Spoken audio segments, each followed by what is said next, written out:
वतन दुश्मनों ने एक बार फिर बुज़दिलाना कार्रवाई की है, जहां लाहौर के इलाके नई अनारकली में धमाके से 2 अफराद जाँ बहक और 26 जख्मी हो गए हैं।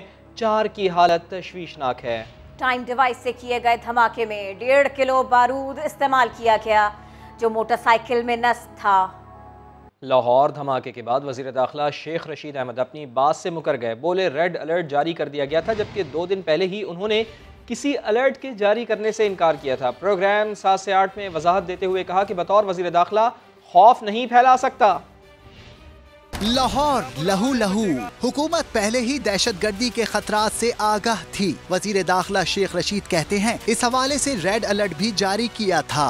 अलर्ट था, रेड अलर्ट जारी था और हर मंगल को हम सारी सूरत हाल पर सारे अदारे और एजेंसियां बैठते हैं और अपनी पूरी कोशिश करते हैं अपने ताई कि ऐसा वाकया ना हो। शेख रशीद ने आज कुछ कहा, कल कुछ कह रहे थे। मंगल को समा से गुफ्तगू में उन्होंने कहा था कोई हाई अलर्ट जारी नहीं किया। इस्लामाबाद में छठा 7वां वाकयात है और इस साल में ये पहला वाकया है और दहशतगर्दी के खतरात हैं, लेकिन हाई अलर्ट नहीं जारी हुआ। और प्रोग्राम 7 से 8 में शेख रशीद ने अपने बयान से मुतालिक सवाल पर वजाहत भी दे दी। इससे पहले जब आज से 2 दिन पहले जब आप प्रोग्राम में मेरे साथ मौजूद थे, उस वक्त आपने कहा था कि कोई ऐसा थ्रेट अलर्ट नहीं है, जबकि आज आप कह रहे थे कि थ्रेट अलर्ट जारी कर दिया गया है। लेकिन अब मैं अगर ये कहूँ कि जी बड़ा थ्रेट अलर्ट है, अब ये चला रहे हैं, फिर मुझे जो मेरे मुतल्लिका अदारे हैं वो कहते हैं जी कि हाथ हल्का रखो, इससे और पैनिक बढ़ता है। बतौर इंटीरियर मिनिस्टर मैं पैनिक तो नहीं क्रिएट कर सकता। लाहौर अनारकली धमाका, इसकी इब्तिदाई तफ्तीश में यह दावा किया गया है कि दोपहर 1:40 पर होने वाले इस धमाके से चंद मिनट पहले ही एक शख्स धमाके के मकाम पर मशकूक बैग छोड़ गया था। इसी बारे में मजीद बात होगी। समा के नुमाइंदे रियाज अहमद हमें ज्वाइन कर रहे हैं। रियाज, तफ्तीशी इदारे इस बारे में क्या बता रहे हैं? ये कन्फ्यूजन भी क्लियर कीजिए। बाइक छोड़ के गए, बैग छोड़ के गए, क्या क्या कुछ सामने आया अभी तक? जी बिल्कुल, अभी जो तफ्तीशी इदारों के मुताबिक जो CCTV फुटेज भी जो IG पंजाब को जो इजलास हुआ उसमें दिखाई गई, तो उसमें यही बताया गया कि वो वहाँ पर एक शख्स आया जो वहाँ पर बैग छोड़कर गया, जहाँ पर बैग में धमाका खेज मवाद था जिससे ये धमाका हुआ है। अभी जो CCTV ने मुकदमा दर्ज किया है उसके मुताबिक 3 दहशतगर्द थे और तीनों ने शलवार कमीज़ पहन रखी थी और तीनों की उम्र 20 से 22 और 25 साल के दरमियान थी। ये तीनों नौजवान थे। तहम CTD का ये कहना है कि अब तलाश ये की जा रहा है कि किस रास्ते से वो आए हैं। वो तमाम जगहों की जो CCTV कैमरे हैं उनकी फुटेजेस हासिल की जा रही है, जो सेफ सिटी के कैमरे हैं उनकी भी फुटेजेस हासिल की जा रही है। जो तीनों नौजवान थे जो शलवार कमीज़ में, वो कहाँ से आए थे और किस तरफ चले गए हैं। और अभी जो ताज़ा तरीन इतलात ये हैं कि जो जख्मियों में एक और 16 साल लड़का जो यासर अली है, वो जख्मों की ताब ना लाकर अस्पताल में दम तोड़ गया है और हलाक होने वालों की तादाद जो है वो बढ़कर 3 हो गई है। और बहुत शुक्रिया रियाज, आपने अपडेट किया। 3 अफराद की जान अब तक जा चुकी है लाहौर अनारकली बम धमाके में और तफ्तीशी इदारे इस सिलसिले में मजीद काम भी कर रहे हैं कि हमलावरों के बारे में ज़्यादा से ज़्यादा मालूमात हासिल की जा सके। 31 साल रमज़ान की 4 साल की बेटी के सर से बाप का साया छिन गया। काला शाह काकू का रिहायशी रमज़ान मिठाई का कारीगर था जो अपनी शहजादी से मिलकर आज ही वापस आया था। नागहानी मौत पर घर वालों की हालत देखी नहीं जा रही। और इसी धमाके से जुड़ी एक और दुख भरी दास्तान आपको सुनाए। मुजफ्फराबाद का 9 साला अबसार, जिसके वालिदैन ने उसे मुस्तकबिल संवारने उसके मामू के साथ कराची भेजा। मामू बच्चे को लाहौर घुमाने के लिए ले गए, मगर वही दिन जिंदगी का आखिरी दिन बन गया। सलमान अहमद की रिपोर्ट देखिए। एक दिन के लिए लाहौर घूमने आया था जो जिंदगी का आखिरी दिन बन गया। बहुत प्यारा बच्चा था। अब मैं तो सुन के बिल्कुल ऐसी हो गई कि बस मेरी समझ में नहीं आ रहा कि मैं क्या करूं। मुजफ्फराबाद के रिहायशी 9 साल अबसार को उसके मामू ने गोद ले रखा था। मैंने ये खबर सुनी कि मेरा बच्चा चला गया। मेरी बेटी कैसे सब्र करेगी, उसके 3 ही बच्चे हैं। कराची में रहने वाले उसके मामू अपनी फैमिली के साथ मुजफ्फराबाद में शादी में शिरकत के लिए गए थे, जहां से वापसी पर लाहौर घूमने चले आए। अफसार के साथ भाई था और मेरी बड़ी भाभी थी। वो ठीक है, उन दोनों की भी चोट लगी है, लेकिन वो अल्लाह के करम से सही है और हमारा अफसार नहीं रहा। धमाके में अबसार के मामू सलमान और उसकी बीवी भी जख्मी हैं। चंद दिन पहले ही अपने बच्चे को हंसता खेलता मामू के साथ रुखसत करने वाले वालिदैन अब अबसार की कफन पोश लाश का मुजफ्फराबाद में इंतजार कर रहे हैं।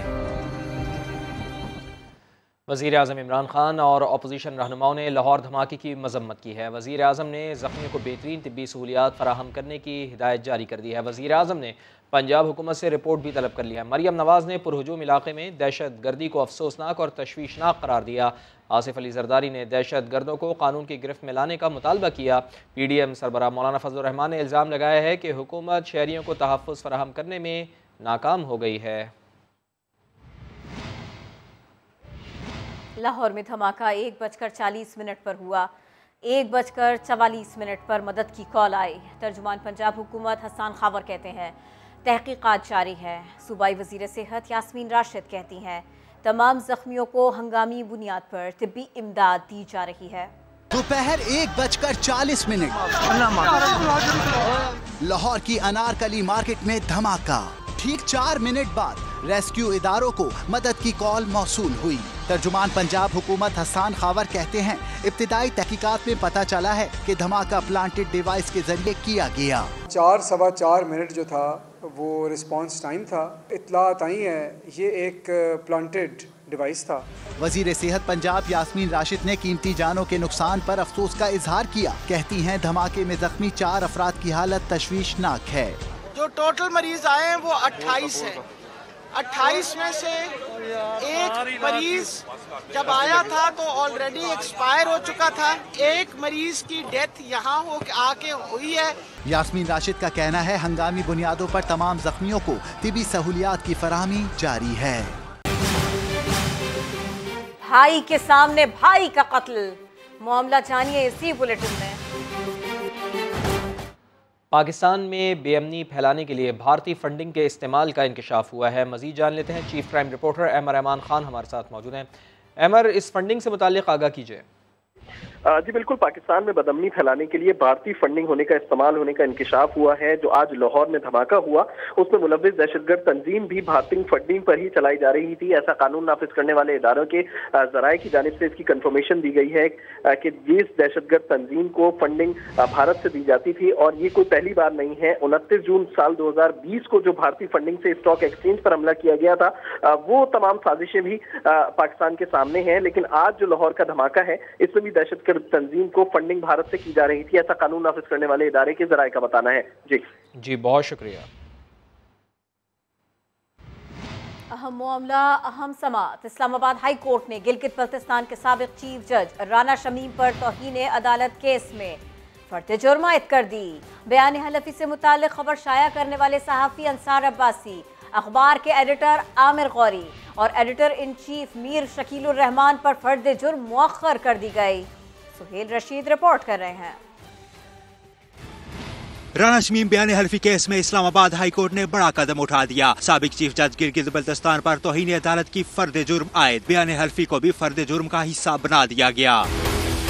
राना शमीम पर फर्द जुर्म में कहा गया है कि आपका ज़मीर 3 साल सोया रहा और अचानक जागा। अब बयान हल्फी देने का मकसद अदालत को मुतनाज़े बनाना था। आपने अपने कंडक्ट से ज़ेर इल्तवा केस पर असरअंदाज होने की कोशिश की। राना शमीम का सेहत जुर्म से इनकार, दुहाई देते रहे कि सिर्फ मुझ पर फर्द जुर्म आयद करना ज्यादती है। ऐसा ही करना है तो मुझे आज ही लटका दें। चीफ जस्टिस अतर मिनल्ला ने कहा, अपने दिफा में जो कुछ कहना है अब 15 फरवरी को कहें। अदालती माउन नासिर ज़ैदी, सहाफ़ी रहनुमा अफजल भट्ट और Islamabad high court journalist association के सदर साकिब बशीर ने सहाफ़ियों पर फर्द जुर्म आयद न करने की इस्तदा की। अटार्नी जनरल खालिद जावेद खान ने भी उनकी हाँ में हाँ मिलाई। इस पर अदालत ने करार दिया कि मीर शकीलुर रहमान, अंसार अब्बासी और आमिर गौरी के खिलाफ फिलहाल फर्द जुर्म मौखर कर रहे हैं। लेकिन दौरान समाअत सामने आया कि अदालत पर असरअंदाज होने के लिए जानबूझकर खबर छापी गई थी तो तीनों सहाफ़ियों के खिलाफ भी कार्रवाई होगी। राना शमीम की केस का प्रोसिक्यूटर तब्दील करने और बयान हल्फी की इंक्वायरी के लिए दायर दरखास्तें अदालत ने मुस्तरद कर दी। चीफ जस्टिस ने करार दिया कि सब कुछ ओपन कोर्ट में होगा, किसी अलग इंक्वायरी की जरूरत नहीं। कैमरामैन चंगेज चौधरी के साथ सोहेल रशीद, समा, इस्लामाबाद। नून लीग का पूरा माफिया बेनकाब हो गया। वज़ीर आज़म कहते हैं कि राना शमीम के केस में हुकूमत का बयानिया दुरुस्त साबित हुआ। बोले, जो कुछ ये ब्लैकमेलिंग करके लेना चाहते हैं कभी नहीं मिलेगा। हुकूमती तर्जुमानों के इजलास में यह भी बताया गया कि अवाम को महंगाई मजीद 2 से 3 माह तक बर्दाश्त करना होगी। अब्बास शब्बीर की रिपोर्ट। हुकूमती तर्जुमानों की बैठक में राना शमीम केस की खूब गूंज सुनाई दी। इमरान खान ने कहा, माजी में भी जजेस को दबाव में लाकर मनपसंद फैसले करवाने की कोशिश की गई। ये रिश्वत दें या ब्लैकमेलिंग करें, जो कुछ नून लीगी चाहते हैं उन्हें मिलने वाला नहीं। हुकूमत का बयानिया दुरुस्त साबित हुआ कि नून लीग है ही माफिया। इस्लामाबाद हाई कोर्ट के ऊपर ये पूरी तरह से हमलावर है, ये माफिया है। इनका हमेशा से यही तरीकाकार रहता है, या खरीद लें या फिर खत्म कर दें, ब्लैकमेल करें। इजलास में महंगाई में कमी की डेडलाइन भी दे दी गई। आने वाले 2 से 3 माह के अंदर जो है महंगाई में तेजी से कमी आनी शुरू हो जाएगी, क्योंकि जो सप्लाई चेन का एक मसला पड़ा हुआ है कोविड की वजह से, वो हल हो रहा है आहिस्ता आहिस्ता। सेनेटर फैसल जावेद ने दावा किया कि मुल्क में सबसे ज्यादा महंगाई सिंध में है, जहां के हुक्मरान पैंट कोट तो पहन लेते हैं, लेकिन कानून वहां जंगल का ही है। तर्जमानों के इजलास में वसीम अकरम प्लस की कारकर्दगी को खराज तहसीन पेश किया गया।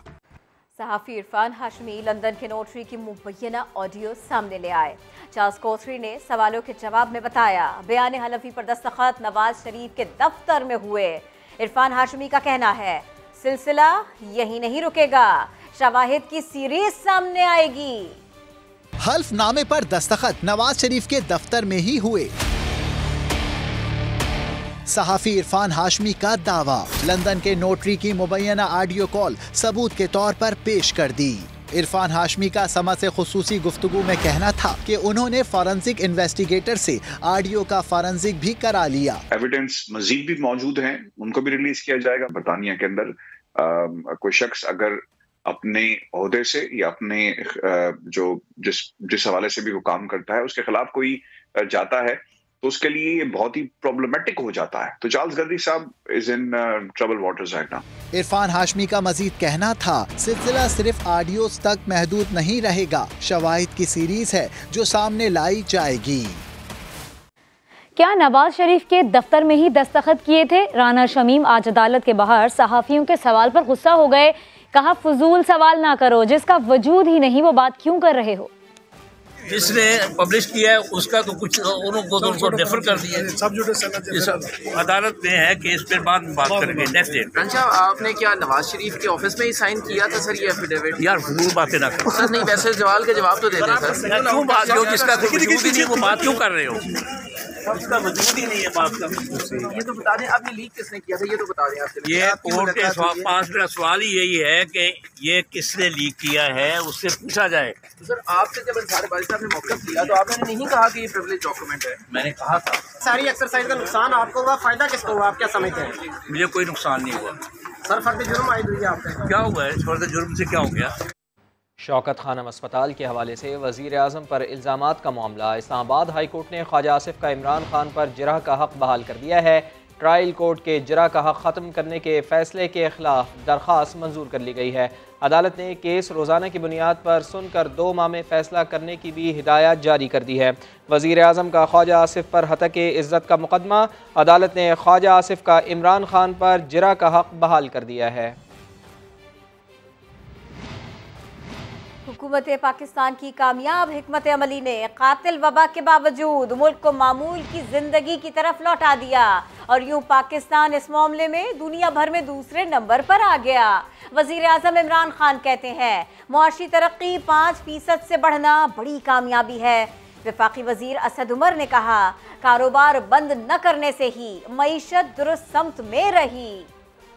तर्जुमान नून लीग मरियम औरंगजेब ने दावा किया है कि खैबर पख्तूनख्वा के कोरोना रिलीफ फंड में 1 अरब 38 करोड़ रुपए के घपले हुए। ऑडिटर जनरल रिपोर्ट के मुताबिक 29.5 करोड़ की जाली अदायगियां की गईं। मरियम औरंगजेब ने शहजाद अकबर की जल्द छुट्टी का भी दावा कर दिया। ये रिपोर्ट कल आई है कि जो Covid relief fund Khyber Pakhtunkhwa का है उसमें 1 अरब 38 करोड़ और 80 लाख रुपए की फ्रॉडुलेंट पेमेंट्स के अंदर, प्रोक्योरमेंट की खुर्द-बुर्द के अंदर बेज़ाब्तियां की गई। 29 करोड़ 60 लाख रुपया उसकी जाली अदायगियां की गई हैं। ये ना मुस्लिम लीग नून ने दी है, ना मरियम औरंगजेब ने दी है, ना इनके किसी सियासी मुखालिफ ने दी है। ये रिपोर्ट जो है ये खुद ऑडिटर जनरल ऑफ पाकिस्तान की रिपोर्ट है। तरक्याती फंड से तो पैसा खाया 8.5 साल खैबर पख्तूनख्वा में। जो कोविड रिलीफ फंड था उसके अंदर से भी अवाम का खून चूसा गया। मीडिया के ऊपर प्रोपेगेंडा किया गया कि हमने कोविड रिलीफ फंड में इतने खरब दे दिए, इतनी बड़ी बड़ी तस्वीरों के साथ इश्तिहारात छापे गए, और ये असल हकीकत है। सोचें, जो दिहाड़ी सेहत कार्ड में लग रही है उसका ऑडिटर जनरल जब रिपोर्ट देगी तो इंशाल्लाह ये तो घर जा चुके होंगे, लेकिन अवाम इनको नहीं छोड़ेगी। फॉरेन फंडिंग में पैसे खा जाओ, आटा चीनी में पैसे खा जाओ, दवाइयों में पैसे खा जाओ, LNG में पैसे खा जाओ, जवाब नहीं देना, कोई रिकॉर्ड नहीं देना। शहजाद अकबर साहब जिनके जाने का दिन बहुत करीब है, वो कहते हैं ट्रक हैं शहबाज शरीफ के खिलाफ सबूतों के, इनके ट्रक पैदा करें इस रिकॉर्ड के, इनका जवाब दें। पागल है ना जहनी मरीज, तफसील जानिए थोड़ी सी देर में। IG सिंध अदालत के कटहरे में आ गए। सिंध हाई कोर्ट ने रिमार्क्स दिए, IG साहब आपसे सिंध में मुट्ठी भर डाकू कंट्रोल नहीं हो रहे। मुश्ताक महर सर झुकाए सुनते रहे, कोई जवाब नहीं दिया। सिंध हाई कोर्ट में शहीद DSP अब्दुल मजीद के अहले खाना को मुआवजे की अदम अदायगी के केस की समाअत हुई। दौरान समाअत IG सिंध मुश्ताक महर पेश हुए तो अदालत ने सूबे में अमन व अमान की सूरत हाल पर बरहमी का इजहार किया। जस्टिस आफ्ताब गोरर ने सरजनिश करते हुए कहा कि IG साहब आपसे सिंध में मुट्ठी भर डाकू कंट्रोल नहीं हो रहे हैं, डकैतियों और चोरियों की वारदातें बढ़ रही हैं, सूबे में लोग मर रहे हैं, पुलिस वाले भी शहीद हो रहे हैं। आप 3 साल से IG हैं, पुलिस के कमांडर हैं, कुछ नहीं कर पा रहे।